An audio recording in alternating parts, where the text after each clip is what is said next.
Hey guys, welcome to Relationship Stories with TaleTime. The first story is titled, My Entitled Mother Demanded I Hand Over My Inheritance to My Golden Child Brother. They abandoned me when I was 13. The story starts like this. I never thought I would have to get revenge on my own parents and brother, but their greed and entitlement pushed me to that point. Looking back, I realized they had always neglected me ever since I was 13 years old. My parents were obsessed with my older brother Rick and treated him like the golden child who could do no wrong. Meanwhile, I was the afterthought, the inconvenient second son they resented having to care for. As soon as they could, they essentially abandoned me, forcing me to fend for myself while showering all their love and resources on Rick. The only person who didn't discard me was my maternal grandfather. He took me in when my parents kicked me out at 13 and gave me a home. Over the next 5 years, I took care of him as his health declined. I did all his cooking, cleaning, groceries, handled his medications and appointments. Grandpa and I formed an incredibly close bond during this time. He became more of a parent to me than my actual parents ever were. When Grandpa passed away from cancer, he had one final way of showing his appreciation for the selfless care I had given him. In his will, he left me his entire life savings and the house we lived in. It was enough money to permit me to go to college and get set up for a stable life. My parents and Rick were absolutely blindsided and infuriated by this development. All they saw were dollar signs. Up until that point, they had blithely assumed that when Grandpa died, Rick would inherit everything as the eldest son and beloved golden child. To them, it was simply unthinkable and unacceptable that I would get anything of value. Within days of Grandpa's passing, my mother and Rick showed up at the door, uninvited and with scarcely concealed hostility. What happened next, though, made my blood boil with fury. My mother barged into the house without even a hello, Rick arrogantly strolling in behind her. Well, if it isn't the black sheep, Mom sneered at me. I could see the unrestrained envy in their eyes as they looked around the house that was now mine. Comfortable living off Grandpa's money while we struggled all these years, aren't you? Rick spat out. I earned that inheritance by taking care of Grandpa hand and foot for half a decade, I shouted back, instantly regretting letting them get under my skin so easily. Oh, boo-hoo. Like that's so hard, Mom mocked. You think that makes up for being such an ingrate after all we've done for you as parents? Rick actually laughed at that. Yeah, little bro, while you were leeching off the old man, I was making Mom and Dad proud with my accomplishments. I felt sick watching how mansplainingly smug he looked. Rick had been a loser since high school, still living at home and working a dead-end job at age 30. But of course, my parents saw him as a golden god. I cannot believe Grandpa was dumb enough to leave everything to you instead of his actual family, Mom tutted, shaking her head disdainfully. He's probably turning in his grave knowing you got rewarded for abandoning your own flesh and blood. The guilt trips and manipulations started coming then. We raised you as a child, put food on the table, clothes on your back, and this is how you repay your selfless, sacrificing parents? Mom's eyes bored into mine, her voice dripping with shaming venom. We deserve that money 1,000 times more than you do. Give it to Rick and we'll let you be part of this family again. I heard the cultured emphasis on let, and saw the hungry way Rick looked at me, like I was a bank vault he could ransack with the right wheedling. I felt such disgust and loathing. You selfish, money-grubbing vultures, I exploded. That money is mine fair and square based on Grandpa's will. He wanted me set for life as a reward for my care and loyalty towards the end. You think I'd piss on that honored legacy just to buy my way back into your sick, twisted idea of a family? That's when Rick decided to use his fists to make his point. With zero warning, he launched himself across the room and struck me hard across the jaw. I could taste blood in an instant as my head snapped back from the blow. You will give me that inheritance, you little punk. Rick had pure, boundless entitlement shining in his crazed eyes now. It's mine by right as the oldest and most accomplished. I reacted on pure instinct, rage singing through me. We began brawling across the living room, knocking over furniture and smashing decorations. Finally, Mom came between us and physically shoved us apart. That's enough, both of you. This is getting out of hand. There was livid condemnation in her glare as she regarded me. Richard is right. That money should go to your brother. We'll give you one last chance to be a good son and hand it over. She let the threat hang in the air. Straightening to full height, I stared back at her with twice the contempt she showed me. Get out? Get out of my house. If you think you have any legal right to Grandpa's inheritance, then get a lawyer and bring it to court. Otherwise, I'm done being guilt-tripped, manipulated, and attacked under my own roof. Mom turned beet red, but to my surprise, Rick actually put a hand on her shoulder. Come on, let's just go before the little douchebag calls the cops on us. He shot me one last look of deepest loathing as they headed out. I knew this wasn't the end, not by a long shot. I still had to endure their entitled torment and tantrums as they kept trying to seize what was rightfully mine. But I had drawn my line. They weren't going to take this from me without hell to pay. After they stormed out, I just sat on the floor surrounded by the wreckage of the brawl, catching my breath and nursing my bloodied lip. The whole sickening scene replayed in my mind over and over. I realized that simply beating back their attempts to steal my inheritance wasn't going to be enough. My so-called family needed to be taught a harsh lesson about respecting boundaries and not biting the hand that feeds. The first order of business was legally shoring up my claim to Grandpa's estate. I met with his lawyer, a flinty old battle axe of a woman who had drawn up the will. She was delighted that I intended to honor Grandpa's wishes to the letter. We went over everything with a fine-toothed comb, laying the groundwork to demolish any future legal challenges from my money-grubbing parents and brother. Knowing that my inheritance was ironclad emboldened me to start planning my revenge. I decided on a multi-pronged strategy to hit them where it hurt: their pride, finances, and reputations. If they didn't back down after being reminded of the consequences, each phase would strike a more crushing blow. For phase 1, I printed out family photos from my childhood, happy scenes that showed what a lie their selfless, sacrificing parents' posturing was. In each photo, I conspicuously had food stains or torn clothes while they and Rick were dressed to the nines. Using image editing software, I also dug up examples of their hypocrisy: photos of Mom's various luxury purchases through the years, Rick's expensive vacations and cars that my struggling parents had paid for, and so on. I scattered these around their homes and workplaces as not-so-subtle reminders of their greed. Phase 2 involved leaking edited versions of those photos to distant relatives, friends, and Rick's co-workers, who had bought into their perfect family mythology. Along with the pictures, I included a detailed letter summarizing how they had continually neglected and discarded me since childhood, while worshipping at the altar of their entitled,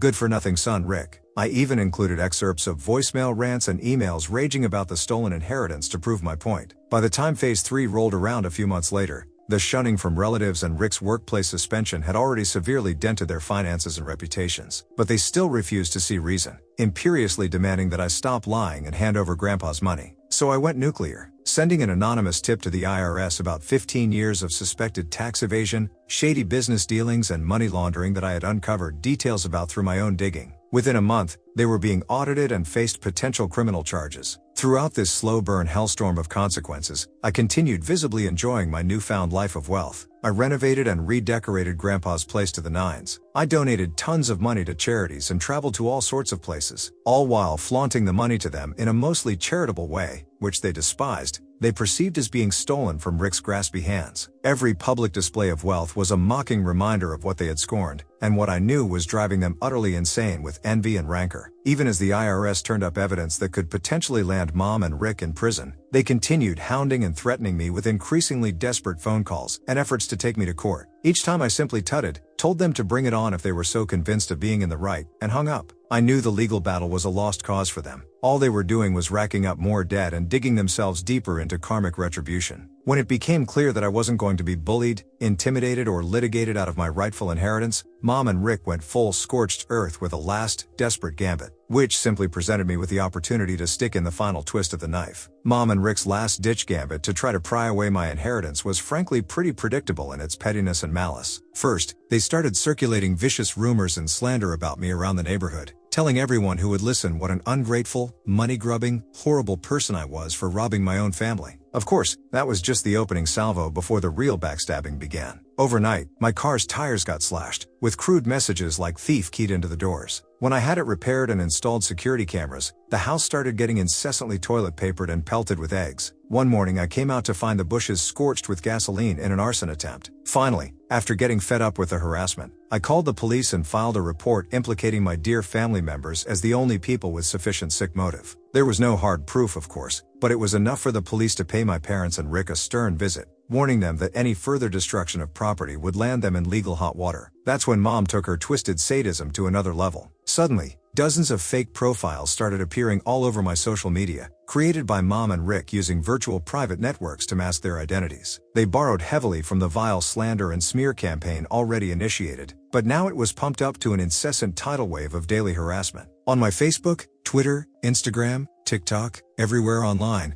I was bombarded by messages and comments calling me every cruel name in the book: trashbag, worthless, leech, parasite. Graphic insults and threats poured in constantly, sometimes hundreds of messages in a day. They even made fake dating profiles in my name to catfish people and immortalize the harassment. I documented everything, printed out transcripts of the worst offenses to assemble an eventual case file against Mom and Rick's systematic cyberbullying and criminal harassment. But otherwise, I didn't take the bait or react, no matter how venomous and triggering their attacks became. I just grimly wrote it out, confident that they were only compounding the misery for themselves while proving me righteously justified. Meanwhile, the other components of my revenge plan were reaching full, devastating fruition. The extended family members I'd informed shunned Mom and Rick as toxic and abusive influences. Rick's former workplace fired him after multiple harassment claims. The IRS completed its audit and slapped them with liens for over $200,000 in owed back taxes, penalties, and fines. Their finances were now utterly ruined, their lives a spiraling disaster, area of debt, joblessness, and infamy. Yet their spiteful narcissism persisted. In their minds, I was still the villain, that money was rightfully theirs, and the only acceptable outcome was for me to surrender my inheritance out of dutiful penitence. By this point, I don't think they even cared about the money that much. It was about asserting their dominance, their parental authority, and their self-perceived supremacy as my betters. They wouldn't stop until I had been utterly broken, disgraced, and forced to give up everything Grandpa had bestowed on me as revenge. Their overinflated egos simply couldn't countenance that level of humiliation at the hands of someone they had spent decades systematically abusing and discarding as a worthless afterthought. Surrendering to me, a disobedient worm who had somehow gained the upper hand, was simply psychologically unthinkable in their poisoned minds. So they kept doubling down, kept raging and blowing themselves up, all for the sin of me choosing to respect Grandpa's wishes over their demented entitlement. And I just sat back and watched in grim satisfaction, completely unmoved by their pleas, their threats, or their sadistic intimidation tactics. Eventually, their funds ran bone dry after blowing it all on lawyers, fines, and replacing items destroyed during their harassment campaign.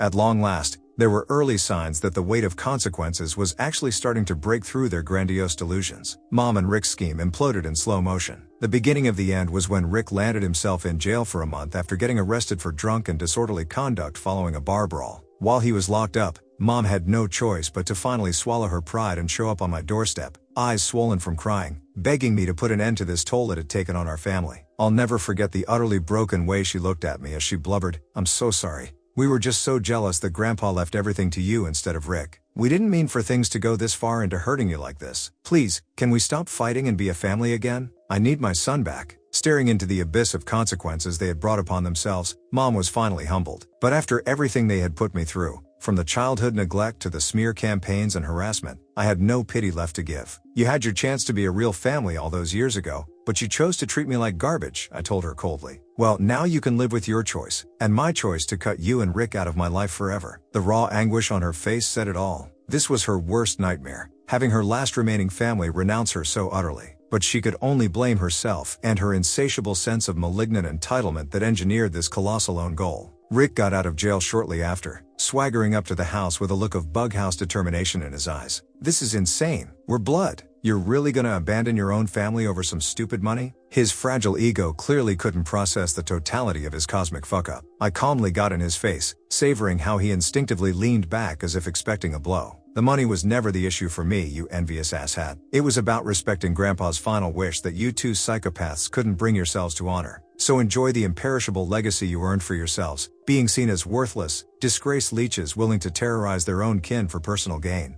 I'll be just fine without having that kind of toxicity in my life." With that, I turned and walked away, relishing the electrifying surge of adrenaline at how conclusively I had conquered these miserable excuses for human beings. They had fractured and schemed so obsessively to dispossess me of my birthright, and ended up crippling themselves beyond repair in the process. Their downfall was total and irrevocable. As for me, I shut the door on their existence, looking forward to enjoying the rewards I was owed in peace. Grandpa's beautiful house, his carefully curated belongings and wealth, it would all be preserved and appreciatively maintained under my stewardship. No more disruption, no more demands, no more disrespect. Update: it's been a few years since I finally excised the toxic cancer of my parents and brother from my life. I have to say, the peace and tranquility I've enjoyed has been glorious. No more harassment, no more needling attempts at manipulation or underhanded schemes to steal my inheritance. Just the freedom to live my life on my own terms without any strings attached. In the aftermath, Rick and Mom hit rock bottom as the consequences compounded. Unable to pay the IRS penalties, they ended up having to sell their home and most possessions just to settle the debts and potential jail time. The relentless shunning and unemployment left them in poverty too, constantly having to crash with distant relatives or in cheap motels whenever they got kicked out yet again. Their pathetic overtures to get back into my life and regain a foothold of the money persisted for a little while longer. The occasional sniveling letter, drunken 3 a.m. phone calls, filled with maudlin pleading, lame attempts to slander me further out of desperation. But I simply instructed my lawyer to pursue restraining orders, which swiftly put a stop to the last vestiges of their relentless harassment. With them forcibly removed from the picture, I was finally able to focus on honoring my grandfather's legacy and doing him proud with the inheritance he'd entrusted to me. I renovated the house from top to bottom, restoring it in impeccable detail while still modernizing and putting my own touches on it. I funded a scholarship fund in Grandpa's name at the local college that helps underprivileged students study geriatric care and nursing, a perfect way to honor the way he was cared for towards the end. I even met someone special, a kind-hearted woman who shares my values about family and loyalty. We've talked about starting a family of our own, raising our kids with the love and devotion that was so absent from my own childhood. A way to move forward and truly break the cycle of toxicity for a new, healthy generation. From the bottom of my heart, I have no regrets whatsoever about how I dealt with my abusers and shut them out of my world. They had their chances to be decent human beings, but their boundless senses of entitlement wouldn't allow it. All I did was stand up for myself by dismantling their unearned senses of superiority and disentitling them from my life. Sometimes doing the right thing and claiming your self-worth hurts in the short run, but it paves the way for transcendent healing and a better existence on your own terms. I wish nothing but the worst for my so-called parents and brother from here on out. At this point, they're dead to me. I just hope they realize that everything broke because of their own avarice before the end. As for me, I'm too busy actually living my best life to give a damn. Second update to the story. Looking back, I should have seen the final pathetic gasp of my parents' and brother's depravity coming from a mile away. Their entitlement was so insatiable, so coiled like a virulent malignancy within them, that simply being financially ruined and exiled from my life wasn't enough to make them stop. Of course, they had one last deplorable trick up their sleeves to try to regain the upper hand. It started with another wave of ominous hang-up calls, blocked numbers leaving dead air on my voicemail at all hours. Having secured a restraining order, I immediately documented each violation for the authorities. This went on for several weeks. Before the gambit became clear, they were orchestrating an increasingly aggressive campaign to gaslight and terrorize me back under their thumbs. My tires got slashed again, and there were a few attempts at breaking and entering when I was away that got foiled thanks to the new security system. But then the threats took a more sinister turn, as letters addressed to me started getting sent to my workplace, derailing the outer packaging to look like harmless mail. Inside were sick, twisted manifestos about how I would soon get what's coming to me, along with grainy photographs often going about my daily routine, all clearly taken by someone shadowing my every public movement. At first, I tried to keep my cool and not let these psychopathic mind games rattle me, but their persistence escalated beyond any boundaries of rational fear into sheer primal intimidation.